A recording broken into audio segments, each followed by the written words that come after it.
Now the stock has had a 40% fall in just 2 days. It's down 77% from the IPO price. The Indian digital payment app Paytm has come under fire. India's central bank has slapped restrictions on Paytm. The Reserve Bank of India has taken decisive action against PAYTM's Bank, imposing some stringent restrictions that will significantly impact Paytm's services. Paytm. Until a week ago, it was a celebrated unicorn. Today, it's a company struggling to survive. Paytm is in deep trouble. Now, starting from the 29th of February, users will not be able to create new accounts, and existing users will face restrictions on Paytm wallets. Until a week ago, the most celebrated unicorn. But now they are struggling for their existence because RBI has cancelled the license issued to PAYTM's Bank under Banking Regulation Act. After Reserve Bank of India's action against PAYTM's Bank, imposing stringent restrictions that will significantly impact its services. Starting from February 29th, users won't be able to create new accounts, and existing users face restrictions on Paytm wallets. The company, which has a valuation of $20 billion, will now at its low at $3.7 billion.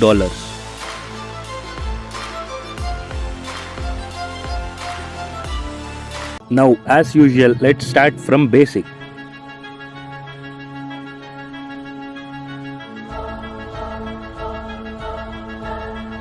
Paytm was founded in 2010 by legendary Vijay Shekhar Sharma with only $2 million.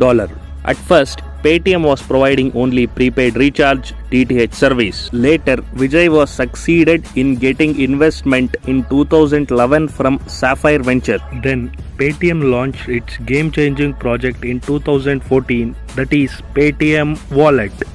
Mobile market plus Paytm ने wallet app launch किया और इसके जरिए आप अपने mobile में saved contacts के जरिए अपने दोस्तों को पैसा भेज सकते हैं। अभी तक स्मार्टफोन से बिल का पेमेंट या दूसरे छोटे मोटे ट्रांजैक्शन होते थे, लेकिन अब आप एक ऐप के जरिए पैसे भी ट्रांसफर कर सकते हैं। आप कोई पेमेंट करने के लिए कैश की जरूरत नहीं पड़ेगी। दरअसल पेटीएम ने एक वॉलेट ऐप लॉन्च किया है जिससे आप अपने फोन से किसी को भी एक क्लिक में पैसे ट्रांसफर कर पाएंगे। Paytm Wallet is nothing but wallet you keep in the pocket.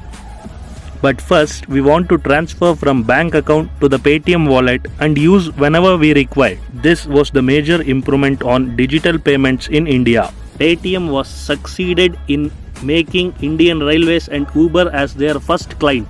Later in 2015, Paytm added the features like bills payment, metro recharges, etc. Then, a Chinese business giant, Alibaba, invested in Paytm for 40% of stake. After that, Ratan Tata, Warren Buffett, SoftBank were also interested in Paytm, and later they became a part of Paytm. Paytm created huge record of crossing 10 crore downloads in payment apps.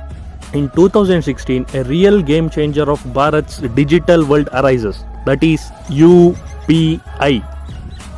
Reserve Bank, along with the National Payments Corporation of India, has launched the Unified Payments Interface. What it means is we can make person-to-person and institution-to-institution payments without even quoting the bank account. Unified Payment Interface enabled apps available on the Google Play Store, the UPI system, which will allow customers to send money and make payments almost as easily as they send a text message. To know how UPI works, here is a simple explanation. If you know, you can keep to this timestamp. The customer initiates the transaction either with payee's mobile number or QR. Payer PSP will forward the same request to NPCI. Then NPCI server will forward to payee's PSP for address resolution and authorization. Payee's PSP resolves the address and provides account details to NPCI server through UPI. NPCI checks the payer's bank to debit funds. Once debited, a credit request is sent to the payee's bank. Then payee's bank credits and responds to NPCI. Through payer PSP, the status of transaction will send to customer by NPCI. This is how the UPI transaction works. Now back to Paytm. Paytm has almost 13% market share in this sector.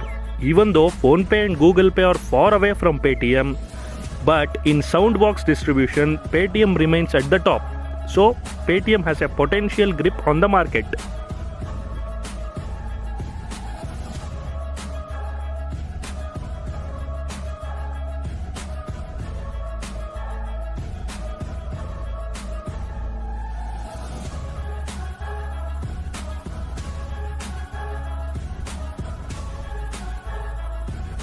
Paytm will earn in different products like Soundbox, payments and financial service, etc. But these are the mainstream revenues of Paytm. Payments and financial service, lending service, credit cards, commerce and cloud service. Payments and financial service includes convenience fees, transaction fees, subscription of Soundbox and POS. Convenience fee is nothing but if you recharge rupees 98, then it will debit rupees 99. Here rupees 1 is as a convenience fee. Transaction fee is a fee which was charged from merchants on gross merchandise value. Lending service includes two: sourcing fee and collection fee. Sourcing fee is nothing but which was received from banks or financial institution for sourcing customers, and collection fee is nothing but which was received from the customers for providing loan facility from financial institutions by Paytm. Paytm will earn commission from banks for selling credit cards to customers. Paytm will collect subscription fee for providing cloud services.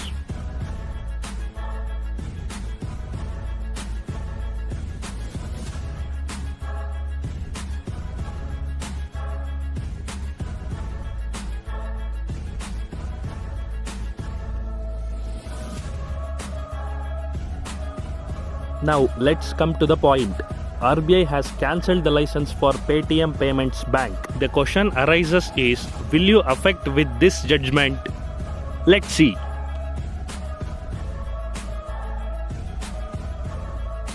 Paytm Payments Bank was a payments bank and not an actual normal bank. Hence, they can't lend loan or receive deposits directly from the customers. But to provide such service, they want to partner with some banks or financial institutions. In the same way, Paytm Payments Bank was linked with Hindustan Bank for deposits and Aditya Birla Capital or Tata Capital for loans and credit. As per RBI order, from February 29, Paytm can't lend or receive money as the license of Paytm Payments Bank was cancelled. Well, but if anyone just using UPI, FASTag, will they affect? The answer will be may or may not.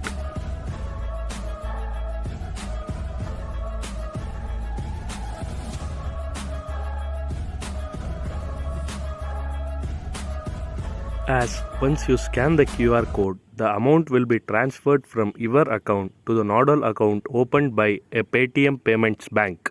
Within next 24 hours, the amount will be credited to the merchant's account. In Paytm case, the nodal account was Paytm Payments Bank. So what, bro? They can change the nodal account to other banks. Well, but it was not easy as said, because in December 2023, around 2.8 billion transaction out of 12 billion transaction was recorded with PPB, which is about 25% of total transaction. Well, even Paytm's management was talking with HDFC Bank, Axis Bank and Yes Bank to take over the accounts that are in Paytm Payments Bank.